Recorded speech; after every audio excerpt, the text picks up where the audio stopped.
Hi guys, welcome back to another episode of the MC. No, hey, know how to do it again. The what? Hi guys, welcome back to another episode of the Nell Podcast. This is season 5, and as you guys already know, I am talking to all the people I've met throughout the festive season, all your international friends, all your favorite faces, all the people pulling the strings behind the doors that you don't see. But yeah, so today's another guest. She's from SA. She's a DJ. She's an incredible person. I met her like 2 or 3 days ago or 4 days ago. Oh, yeah. Yeah, and she's been an incredible person since. Okay. Yeah. Do you want to introduce yourself? I feel like my introduction will be very limited, so you do that. Sure. Okay. I go by Just Sid. That's like DJ name, but like if people are looking to find, I don't know, the government version of me, that's Boniswa Sidwaba. Yeah, I guess we're here to talk about music. Yeah. So yeah. So guys, me too.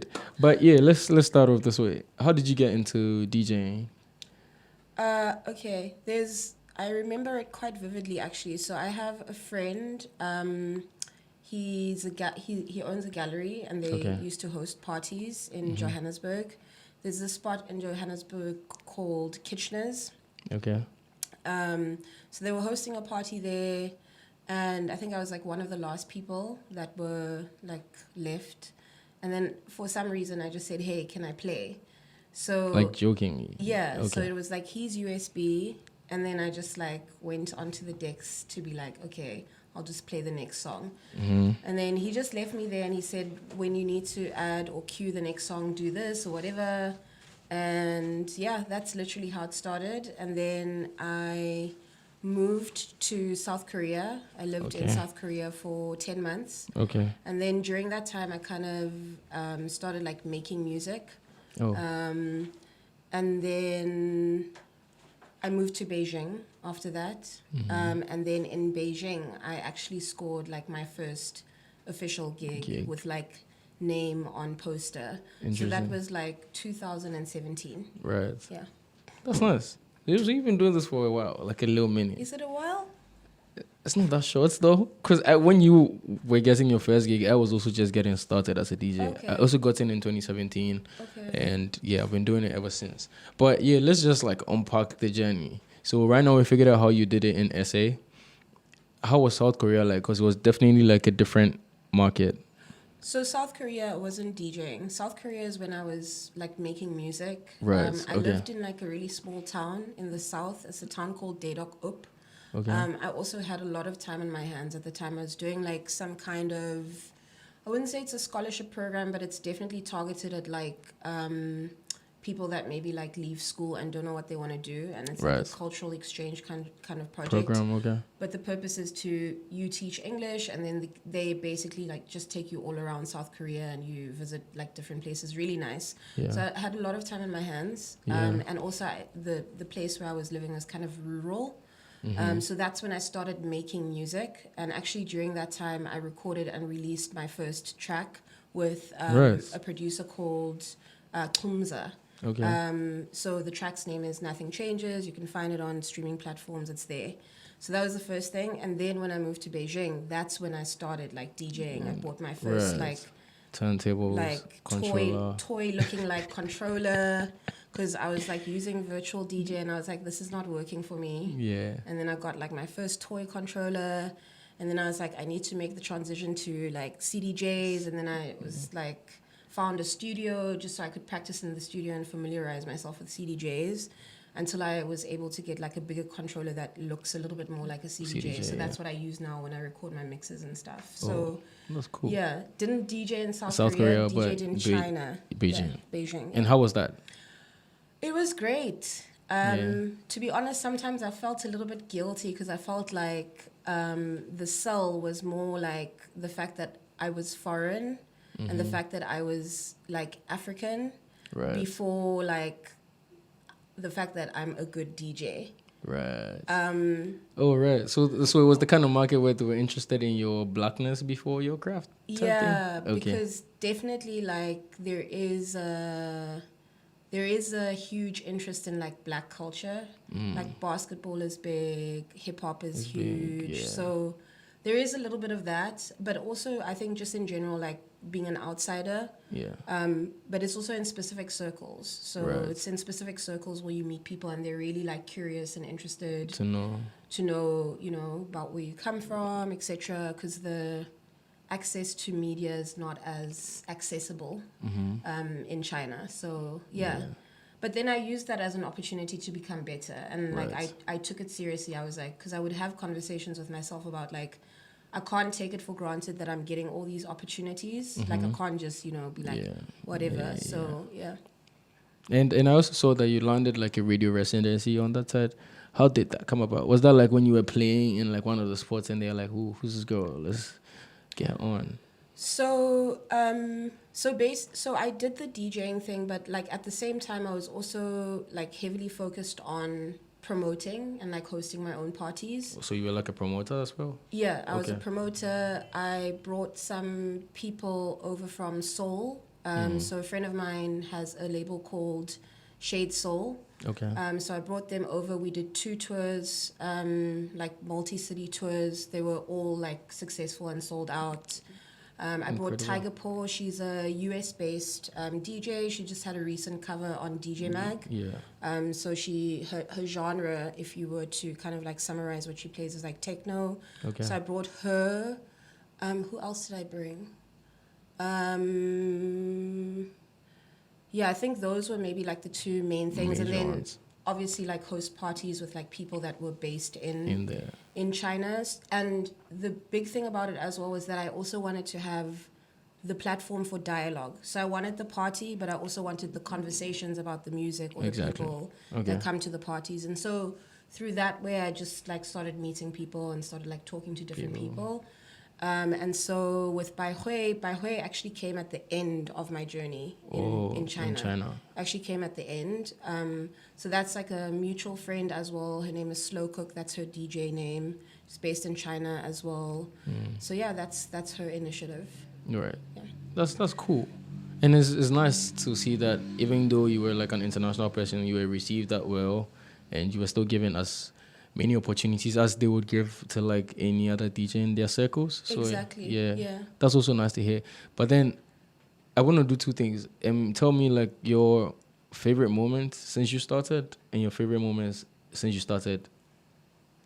Favorite moment in SA. Wait, first off, did you DJ as much in SA? No, but I did have a come back home moment. Right. I Like when you played- were going back. Yeah, for like holiday. Okay. I played at this festival. I think I'm not gonna say the name because I don't want to like get it wrong. But I played at a festival. A friend that she's got a label called Not Sorry Club. Okay. So she invited me to play at the festival, and it was amazing. Yeah. Like that was also like That's such a cool thing. To Yeah. come on holiday and do a festival. yeah, Such a cool thing. yeah. How did that feel for you? Were you nervous? Yes. Very. Yes. And how you can tell that I'm nervous is if you see me like this the whole night. That's usually how I am, just because I'm like so focused on like not messing up, and then sometimes I even forget that I'm actually playing like Right. a really nice tune So that when I like. we'll get to that, but then when you were playing a couple of days back, from back, a lot of times I saw that you were like Yes. very. I mean, as it went on, you loosened up a bit, but we'll come to that. So there was that moment, okay, Yeah. of the nervousness in SA as well. Nice. And so then, was that like your favorite moment DJing in SA so far? Yes. Okay. Yeah. And in Beijing, Beijing. surely the sold out tours have to be one. Yes. But then they you were- didn't DJ at the tours. I did, but I wasn't the highlight, and I wasn't trying to be, and I wasn't necessarily. I was playing so I could fill a slot Okay. to make sense for my balance sheet at the end, so And- that I didn't have to, you know. Yeah. So I makes wasn't sense. really like focusing on the playing. I think actually my highlight was not in Beijing. My highlight was in a city called Chengdu. Right. I played at the same club like quite a few times. I think maybe the first or the second time that I played there, I had like a really good set. I think also like I haven't always been as confident about like my DJing capability. I know that I have good taste in music. I know that like the things Very. that I listen to Very. are good, but there's a difference between like what you listen to and then how you curate and piece together and map together. and then how you're able to use the tools to help you do that, right? So for me, like, I think when I was in Beijing, I was still trying to, like, maybe I was like individually practicing like each of those things, like listening to more music and then like curating and then like getting used to like the technical. But now I feel like it's starting to come together a little bit more. Yeah. And I feel like, okay, now I'm clearer about like the composition of like sounds, because I play a lot of different sounds, but that doesn't necessarily always work. So understanding like where that balance is, and like with the technical, I'm also like happy to like not try to know every single button on the CDJs. I don't feel like I have to. To be fair, you don't have to. Unless someone tells me that. If someone says it's required, and like then maybe I will. Okay. Definitely still like some more things that I want to figure out. But yeah, that's on the talking about like, so I haven't always been as confident as like a DJ. Yeah. No, but coming to the front back set that you played, that was one of the best sets of the night. I didn't tell you this on Friday because on Sunday, because I felt like we were all a bit excited, but I think I can tell you today that it was one of the best sets of the night. But It's right. biased, though. No, it's not. Honestly, there's no bias because it's right up there with Guilty Beat's sets as well, because he had like the very good set. Do you understand? So it's Yes, like he did. you coming just behind him, and you played 4 different genres that in your sets. So I'm like, I was standing there with Kanya. If you don't know, Kanya is one of her friends, and it's like, did he just switch up again? So like we kept having like those moments of, wait, this is no more piano, like it's something else, but like okay, okay, keep going, and I you did kept tell giving. you that though. Remember, like Yes, I, you did, I and you even were told skeptical. I'm scared now because of how it was gonna sound. But I'm Yes. like, no, you've got it, and it actually turned out good. So it's like, it's a testament to the fact that you have like incredible taste, and your palette is kind of wide as well. So like that, I didn't know how you were gonna bring it together, but then I'm like, whoa, that sounds quite amazing, to be fair. And then what has been like that set you didn't enjoy? a set that I didn't enjoy. Yeah. Like everything was fine, but There's yeah, like so many. There's one actually. I was playing at this club in Beijing, and then I get there, and it's a whole different mixer, and I'm like, okay, how am I gonna do this now? Like, yeah, that I think that set was challenging. I can't remember what the mixer was, but it was supposed to be like a better one, and like just better for sound quality. But I was just like, okay, now there's another thing that I don't know, and another thing that I have to figure out like on the spot, and then I'm sweating, and then I'm worried about like, is my music making sense? Because before, like, I mean, I don't know how much people speak about their processes of like creating set lists. So before, I would lean more in the direction of just creating folders with mass sounds. But now I'm more in the direction of creating like a specific track list, but maybe not trying to go from like 1 to 2 to 3 to 4 to 5 to 6, because if you're doing that, then you're not really, I guess, working Expanding. with a crowd. Yeah. Before, I think I was a lot more, I have my folders, I know what they are, so I'm just going to pick. But I feel like that didn't necessarily always work in my favor, because I would default to the songs that I know, and then my sets would kind of start sounding the same. So that's where I feel like I may have felt like some uncomfortability, is like in those moments where I know like I'm not doing the best that I can. And then you have like a third thing that throws you off, like a new mixer. Thank you. that Great. you don't know about, and you're like, wow. Exactly. And it has like, instead of having high mids and lows, it's got like high, second high, mid, second mid, I see the mixer you're talking about. Yeah. Okay, I know what you're talking. Okay, I understand why you didn't mention it. But yeah, that's confusing. Yeah. Interesting. So that was the set you didn't enjoy, but then do you see yourself like taking it more seriously and like going definitely. up there? Yeah. Is it because you're more confident in it now? I think it's that. It's a little bit of like, I feel like I'm more confident, but also just a little bit of like, it's fun. Like, I actually really like it. I enjoy it. It's like really fun. Yes. So I'd like to have more fun. Yeah. If it was feeling painful till this day, I think I would have maybe let it go. Yeah. But it's starting to feel like fun. I'm starting to feel like, okay, I'm making progress. You know, I just need to like keep putting one foot in front of the other. Yeah. In Oprah's that words, makes sense. with her recent post on Instagram. Right. But then I also see that you have like a lot of tattoos. Are you like a tattoo person? I guess so, yeah. Yeah, I am. That was a very interesting question. I'm like, are you a tattoo person with all these tattoos? Yeah, I was Do like, they have like specific meanings? some of them do, yes. Actually, And some of them are what, just vibes? okay, so this one is like a globe with hearts. I think I was just in a phase of like, let's all just love each other and spread love. Right. But this is also like it's like an adaptation of my Most Girls Smell Good logo. Okay. So the Most Girls Smell Good is like the globe, and then it has those letters. So I think, I was chatting with a friend about like how Most Girls Smell Good is also just about like connecting with people. So wherever I go, like it's a bucket list like action if I meet a woman and we both play music and we're just sharing like a similar story. Yeah. So yeah, kind of like that thing. Like you'll find your people. So that's that one. This one is a snake. So this one is like, you know, the Nokia snake game. Mm-hmm. It's like sometimes your own like stuff can Bite you. Yes. Right. This is like you thinking yourself into, I don't know, like creating your own chaos with your own actions. Yeah, what's that? I'm kind of interested in that because that's kind of simple though. This one. Yeah, but it looks so cool. This is the vein. It's a poke. Firstly. Okay. This is supposed to be a plant. Right. And then this is a broken heart. Yeah. What plant is this? I don't know. It's just a plant. It's just a plant. It's just like a plant. But the plant is like feeding the heart. Right. It's like nourishing the heart. This broken heart is not that deep. It's just like sometimes you have a broken heart. It happens. It's part of life. So, have you had a hard time with people?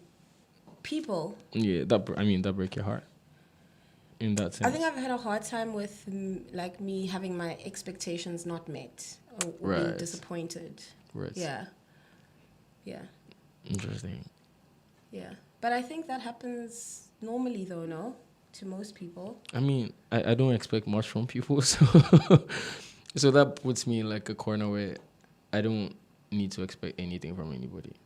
Okay. If you do it, great. I'm going to appreciate it, but in my own state, just to guard myself and like guard what I get out of a situation, I choose not to expect too much. Okay. But yeah, because that's really how I live. I try to be as self-sufficient as possible. So then that doesn't put too much reliance on like other people and other people doing things for me. Because even as a DJ, like before people would book me, before I became who I was properly today, I'll still put my events together. I'll still organize my stuff. If I don't have like a specific event or if I don't have like a budget to throw a big event, I'll call my friends to my room on campus in school and just like, yo, just come chill. Let's just get drinks. Yeah, I want to play it for you guys. I don't care. If you enjoy it, cool. If you don't, I still did it anyways. Okay. So then that like generated and grew into me meeting people looking forward to hearing from me eventually because they began to like it. And I'm like, oh yeah, that's nice.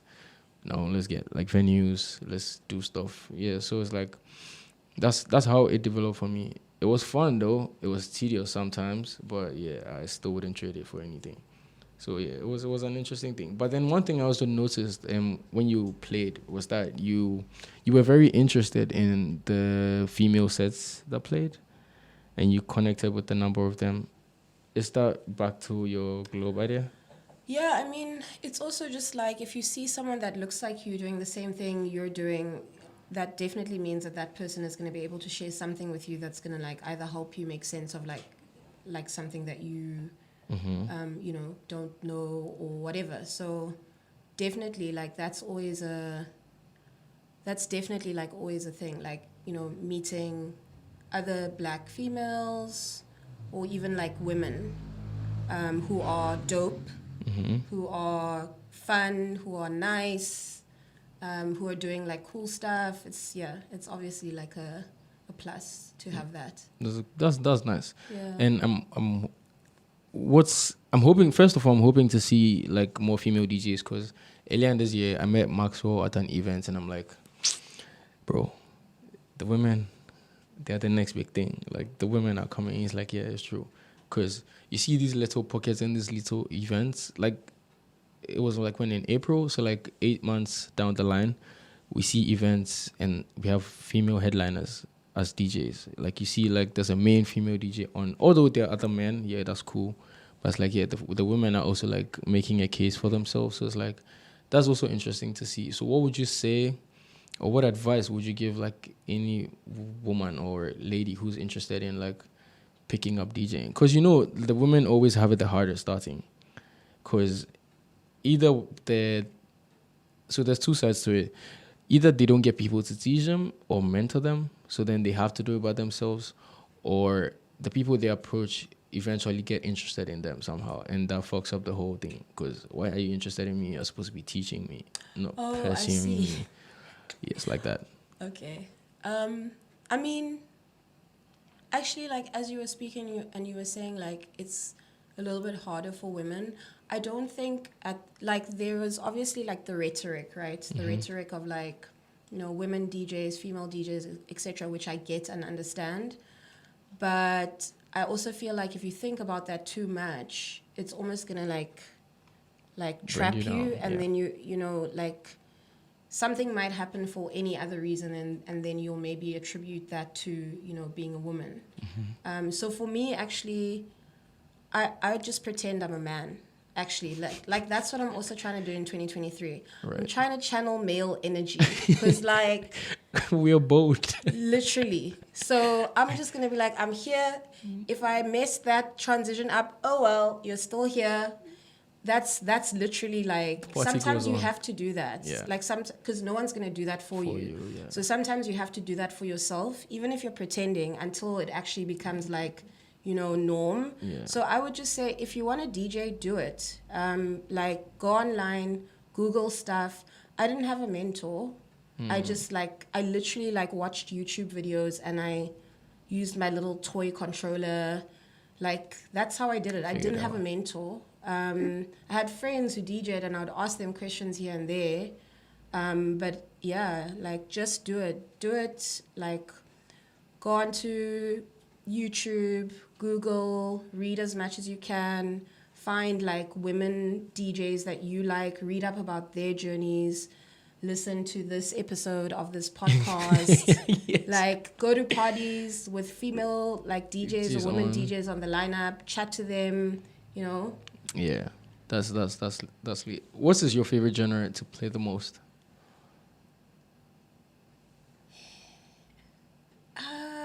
I want to call it club bass. But I actually, because like if you look at the genre tags, you get like world. It's this type of music is usually like labeled as world, or you'll maybe see like piano feature there. Yeah. But I think we all know that the people labeling the music are not necessarily always labeling the music right. Correctly, yes. So for me, like if I were to like put it, I don't know how many people know like Gafachi, but yeah, Gafachi is big on this side. Yeah, so his sound, that's drum the sound. Is it? Just drum and bass. Is it drum and bass? Or like house, like techno house. I don't know. You see? Yeah. And then also because he produces different things, so every song of his is like, it's still all in like the house and like the dance and like category. Yeah, the heavy stuff category, but yeah. Like individually, they would have like their different stuff. You know, for saying that, I'm gonna put a Gafachi track under this episode. Okay. Yeah. Wait. And I'll put yours. I'll put your music as the intro, and I'll put Gafachi as the outro. Oh, cool. Yeah. Cool. Because we have the shared interest. Okay. Yeah. Cool. But so that sound, Bright. Do you know Bright? Bright. And he collaborates with like Mina. No, I don't know that. Okay, so but yeah, you put me on game. He's like a Ghanaian artist as well. His music is also like, it kind of like sounds like Gafachi. Right. And then if I were to choose a genre, I think I would say Gom. Wow. Yeah. Do you like the heavy stuff? Yes. Ah, right. Yes, I do. Because, funny story, when you were playing, so I have this friend called Frankie, he's also a DJ. He was a front and when you were playing, like when you started playing the Comb sets, like the Comb songs, he's like, bro, she's playing some hardcore. Yes, I play hard. And I'm like, yes, she's going in. At this point, we just knew that, yeah, you had peaked and you were like killing it at that point. And he was like, yo. Like he was just standing there the whole time. He was like, yo. okay. Yeah, I'm like, yeah, she's killing it at this point. Yeah, I'm definitely like 124 to 126. That's my range. Right. Yeah. So People Are Burning is your song? Hey? People Are Burning. Yeah. Yeah. People Are Burning. Oh, no, I don't. By Q. How you're going to have to sing. People Are Burning. People Are Burning. I'm going to play after the episode for you. Yeah. Play for me. Yeah. What? So how would you react to like Amapiano taking over the world, like reaching new markets? How would you react to that? Because you're from SA, it was comb at the points, it was house at the points. It has been like a lot of different sounds from there. So how do you feel about Amapiano also emerging as one of those sounds? It's cool because I mean, like at the end of the day, that's also because at some point people will want to write about the music, people want to interview people, and so for me, it just feels like that's a chance for South Africa to tell its story, So it's definitely exciting. I mean, I think the fact that like every time I go to like Nigeria, Lagos, or now that I've been here and you're sitting in a club and all you hear is Amapiano is also like I left home but I'm still home. Yeah. So yeah, it's pretty cool. That's nice. And what would you say about the gatekeeping idea of behind piano? Because it's like when people outside South Africa do it, it doesn't sound as authentic as like the homegrown sound. I mean, if you start something, right, and especially like something like music doesn't feel like it's something that should be contained. Yeah. Just like by virtue of the fact that like you make the music, you play it for people, you want people to listen to it, right? So why would you not want people to make interpretations of it? I think it's important to acknowledge where like the base comes from, but I think it's cool if people are interested in making their own versions and making their own interpretations, but I would definitely just make sure that I'm acknowledging the source, and also just make sure that I am understanding the source so that I can, create from a solid base. Yes. Yeah, because I don't know where, like, I mean, I assume, I don't know, I've heard that there might be like a little bit of beef around like, the ownership of Amapiano. But I don't know what the behind the scenes incidents are. Do you know what I mean? Yeah, I understand. I don't know there's stuff I don't know about. Yeah. So there's that aspect as well. So I can't like automatically judge and say, no, like that doesn't make sense for, you to be doing that. But yeah, I think in general, like, it's important to give like that credit to the source of what you're doing. Yeah. And do it properly, like, at least. Afro beats, everyone knows where that comes from. Where does it come? Actually, where does it come from? I don't want to, because as I was saying that, I was like, can I just say it comes from a certain part of, it comes from West Africa, does it not? It does. Yeah. I wanted you to be a bit more specific, but fine. I'll take West Africa. Okay. Let's save it. Let's save it. Because the backlash. But yeah. So that definitely makes sense.